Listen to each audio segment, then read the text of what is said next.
பொடியாக நறுக்கின பூண்டு ஒரு 5-6 பல், சிறுங்காமியோட கீழே இருக்கிறது அதை இதோட சேர்த்துக்கிறேன். அது ஒரு 4 வெங்காயம் வதங்கட்டும். இந்த வெங்காயம் வதங்கிறதுக்கு தேவையான உப்பு சேர்த்துக்கிறேன். ஏற்கனவே நம்ம அரிசியிலே உப்பு போட்டு வடித்து வச்சுருக்கோம், அதனால் நம்ம பார்த்து போடணும் உப்பு மட்டும்.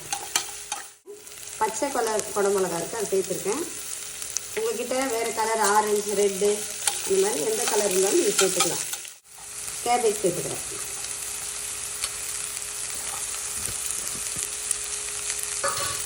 இதுவும் கொஞ்சம் நல்லா வதங்கட்டும். சேர்த்துக்கிறேன்.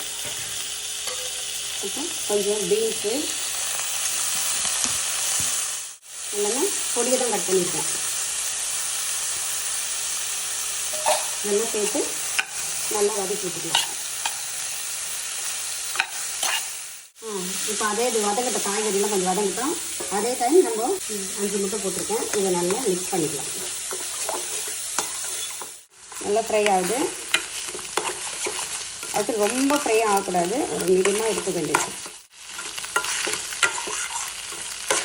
அதே சமயம் பக்கத்துலேயே நல்லா கலரி விட்டுக்குங்க, அடி பிடிக்கூடாது. போதும், இந்த பாருங்கள், இந்த பதம் வந்தால் போதும். ரொம்பவும் இவ்வளோ ஃப்ரை பண்ணால் போதும். இதோட நினச்சி கொஞ்சம் ஆயில் போட்டு எல்லாத்தையும் இதில் கொட்டிட்டேன். சாதத்தை சேர்த்துக்கலாம்.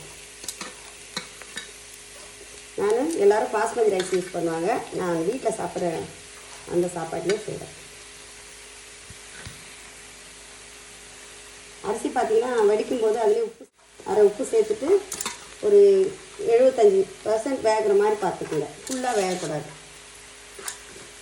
சாப்பாடு இப்படி உதிரி உதிரியாக வரணும்.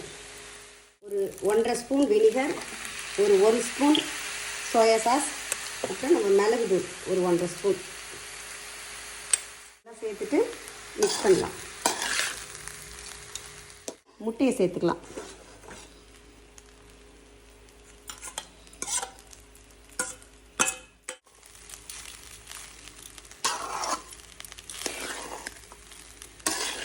நல்லா மிக்ஸ் பண்ணி விட்டு வேண்டியது தான். நல்லா சூடு ஏற்றணும்.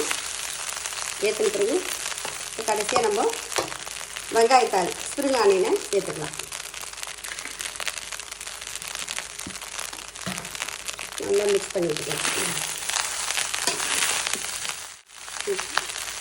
Fried rice ready. இப்போ சர்வ் பண்ண வேண்டியது.